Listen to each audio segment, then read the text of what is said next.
Барлықтарыңызға сәлем, сіздермен ас үйдегі Жайна. Бүгін біз сіздермен осындай өте жұмсақ, биік әрі дәмді болып шығатын булочкаларды бірге дайындайтын боламыз. Ең алдымен жылы сүт, оның үстінен жарты шай қасық тұз, 1 шай қасық ашытқы, 1 жұмыртқа, алдын ала ертіп алған сары май және дайындап қойған қантымызды қосып, жақсылап араластырып алатын боламыз.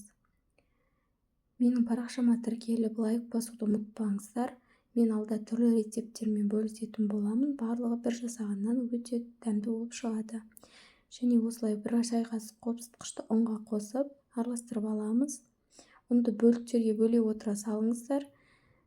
Және өте жұмсақ қамыр илеуіміз қажет болады. Мен осылай аз-аздан салып, араластырып отырып, жұмсақ қолға жабыспайтын қамыр илейтін боламыз. Лопатаның көмегімен осылай бөле отыра араластырыңыздар.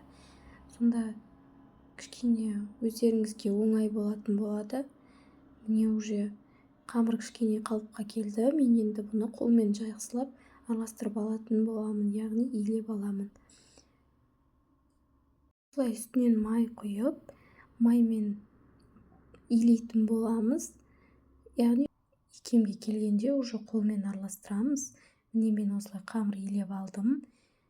Мұнда почти дайын, кішкене қолға жабысатын жұмсақ қамыр пайда болады.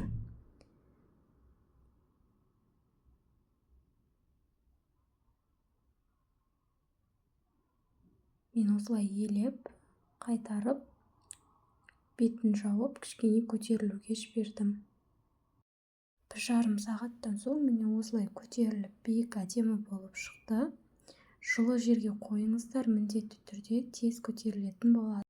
Қамырдан шамамен 16 дана булочка шығатын болады. Мен осылай 15 бөлікке бөлдім. Және осындай кішкене доңғалақтар жасап, осылай противеньге салып, және тағы аз ғана уақытқа көтерілуге жібердім.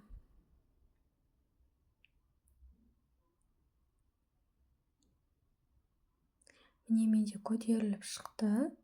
Енді осыны кішкене май тамызып, үстелдің үстіне осылай жайып алдым. Қолдың көмегімен өте оңай жайылады, ешқандай оқтауды қажет етпейді. Осылай жайып алдым. Үстіне сары май жағып, азырақ қант сеуіп, өздеріңіз қалаған формада түюлеріңізге болады. Мен осылай бір шетін екінші шетіне жауып, осылай екі жерден кесіп алып, бантик тәріздес етіп түйдім.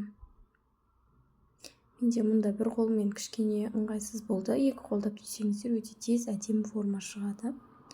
Міне осылай противеньге қойып алдым. Бұның бетін жауып, мен кішкене 5 минуттай күттім. Яғни кішкене көтерілуге жібердім. Міне осылай алдын ала қызып тұрған пешке салып, пісіріп алатын боламыз. Осымен біздің булочкаларымыз дайын, өте жұмсақ, биік болып піседі. Міндетті түрде жасап көріңіздер, өте дәмді, биік болып піседі. Осымен біздің булочкамыз дайын. Маған тіркеліп лайк басуды ұмытпаңыздар.